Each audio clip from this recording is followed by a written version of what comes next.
अलौकिक अमृत जैसा टेस्ट, जिसके आगे सारे मिठाई और हलवे फीके पड़ जाएंगे। नमस्ते, welcome back to my channel. आज मैं लेकर आई हूँ साउथ इंडिया की एक बहुत ही फेमस और सुपर टेस्टी स्वीट डिश की रेसिपी, थेंगई थेरेटी पाल। ये जितना स्वादिष्ट होता है, इसे बनाना उतना ही आसान है। इसे बनाने में गुड़ का यूज करते हैं, इसलिए ये टेस्टी के साथ साथ हेल्दी भी है। सुपर डिलीशियस और हेल्दी इस रेसिपी को बनाना शुरू करते हैं। लेकिन उससे पहले अगर आपने अभी तक मेरे चैनल को सब्सक्राइब नहीं किया है तो प्लीज़ सब्सक्राइब करें, लाइक करें और वीडियो पसंद आए तो अपने दोस्तों के साथ इसे शेयर। एक मिक्सर एंड ग्राइंडर का जार लेंगे। इसमें डालेंगे 2 cup grated fresh coconut. Coconut को तोड़कर पहले उसके छिलके को निकाल दिया है और उसके बाद उसको कद्दूकस पे ग्रेट कर लिया है। अब इसमें डालेंगे 1 कप जागरी का पाउडर। आप इसे थोड़ा कम या ज़्यादा अपने स्वादानुसार कर सकते हैं। अगर आपके पास जागरी पाउडर नहीं है, नॉर्मल जागरी को इस तरह से कद्दूकस पर कस लें या उसे छोटे छोटे टुकड़े में तोड़ लें। मैंने लाइट कलर वाला गुड़ का यूज किया है, आप डार्क कलर वाले गुड़ का भी यूज कर सकते हैं। अब इसमें डाल देंगे 2 टेबल स्पून रोस्टेड मूंग दाल का पाउडर।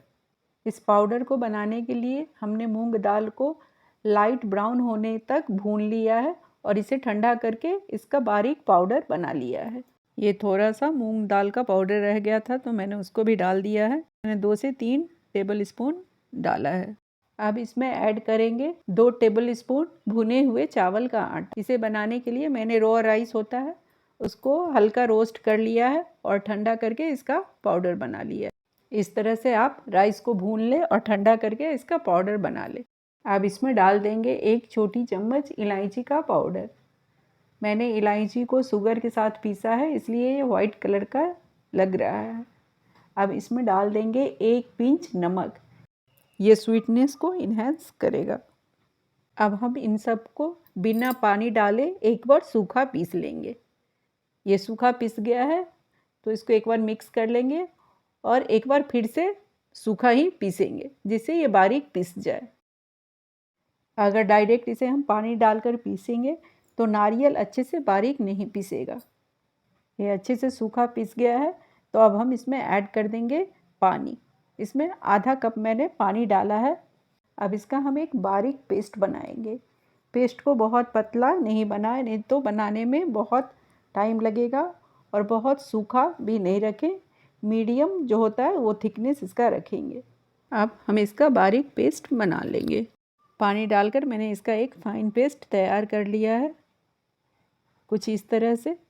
आप इस पेस्ट को थोड़ा पतला भी बना सकते हैं, लेकिन इससे आपका कुकिंग टाइम थोड़ा बढ़ जाएगा, इसलिए मैंने इसे थोड़ा गाढ़ा ही रखा है, कुछ इस तरह का।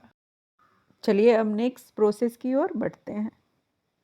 एक कढ़ाई लिया है और इसमें डाला है 2 टेबल स्पून घी। अब इसमें डाल देंगे 2 टेबल स्पून काजू। काजू को आप चाहें तो बीच से आधा आधा कर लें।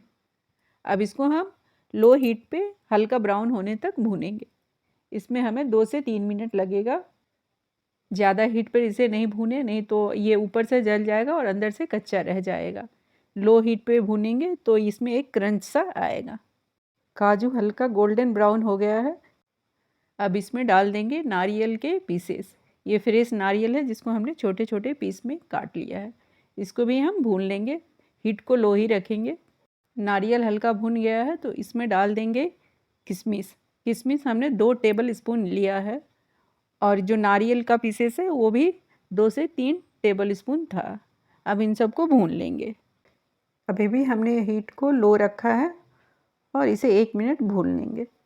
किशमिश भूनकर फूलने लगा है तो अब हम इन सबको निकाल लेंगे और इनको एक साइड में रख देंगे। कढ़ाई में फिर से डालेंगे 2 टेबल स्पून घी और इसमें हम डाल देंगे नारियल और गुड़ का पेस्ट जो हमने पीस कर तैयार किया है। जार को भी थोड़ा 2 टेबल स्पून पानी से धोकर उसमें इसको डाल देंगे। अब इसे हम लगातार चलाते हुए पकाएंगे। हीट को लो टू मीडियम रखेंगे और इसे लगातार चलाते हुए कुक करेंगे। तमिलनाडु में ये बहुत ही फेमस है और शादी ब्याह में इसे बनाया जाता है। तमिलनाडु के जो स्वीट डिशेस होते हैं वो मोस्टली गुड़ में बनाए जाते हैं, इसलिए वो सब बहुत ही हेल्दी होते हैं और टेस्ट भी इनका बहुत ही यूनिक होता है। इसे भूनते हुए 2 से 3 मिनट हो गया है और अब ये थोड़ा गाढ़ा भी हो गया है, तो इसमें फिर से डाल देंगे 1 टेबल स्पून घी और इसे फिर से चलाते हुए कुक करेंगे। अगर आप इसे स्टील या लोहे की कढ़ाई में बनाते हैं तो ये थोड़ा हल्का हल्का पकड़ने लगता है, इसलिए ध्यान से इसे चलाते रहें। आप चाहें तो इसे नॉन स्टिक कढ़ाई में बना सकते हैं। घी भी थोड़ा कम लगेगा और ये बर्तन से चिपकेगा भी नहीं। तो इसमें डाल देंगे फिर से 1 टेबल स्पून घी। अब इसको हम फिर से कुछ देर भूनेंगे, लगभग 3 से 4 मिनट इसे हमें लगातार चलाते हुए भूनना है। हीट को मीडियम रखेंगे और लगातार चलाते रहेंगे जब तक कि ये घी रिलीज ना करने लगे। इसे भूनते हुए 4 से 5 मिनट हो गया है और कढ़ाई भी बिल्कुल चिकना हो गया है, ये अच्छे से भुन गया है। इसे भूनते हुए 4 से 5 मिनट हो गया है। ये देखिए एकदम अच्छे से थिक हो गया है हलवे की तरह। मैंने बचे हुए घी को भी इसमें डाल दिया है। कढ़ाई में अब बिल्कुल भी चिपक नहीं रहा है, कढ़ाई बिल्कुल नीट और क्लीन दिख रहा है। इसका मतलब है कि ये हलवा बनकर तैयार है। मैंने इसे बनाने में 1/4 कप घी का यूज़ किया है। आप चाहें तो आधे कप में भी इसे बना सकते हैं। पार्टी में या शादी में जो हलवाई लोग इसे बनाते हैं उसमें वो थोड़ा ज़्यादा घी का यूज़ करते हैं। तैयार होने के बाद भी वो थोड़ा सा उसके ऊपर घी डाल देते हैं, जिससे घी चारों तरफ से निकलता हुआ दिखता रहता है।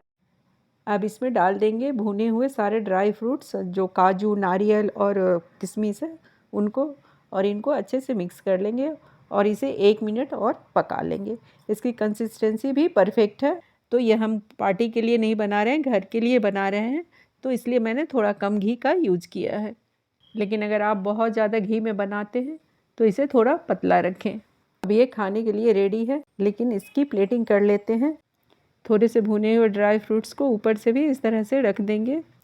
तो रेडी है साउथ इंडिया की एक बहुत ही फेमस स्वीट डिश थेंगई थेरेटीपाल। ये एक तरह का हलवा ही है, लेकिन अगर आप इसको एक बार खा लेंगे तो जितने भी तरह के हलवे होते हैं और मिठाई हैं आप उनको भूल जाएंगे। आप इसे एक बार बनाएंगे तो बार बार बनाकर खाएंगे। इसका टेस्ट तो बहुत ही अमेजिंग होता ही है। इसे बनाने में हम गुड़ का यूज़ करते हैं, इसलिए टेस्टी होने के साथ साथ ये हेल्दी भी है। ऐसे भी आजकल लोग हेल्थ के प्रति बहुत कॉन्शियस हो रहे हैं और चीनी को खाना छोड़ रहे हैं। तो ऐसे में अगर कुछ मीठा खाने का मन हो तो आप इसको ट्राई करें, ये आपको पसंद आएगा।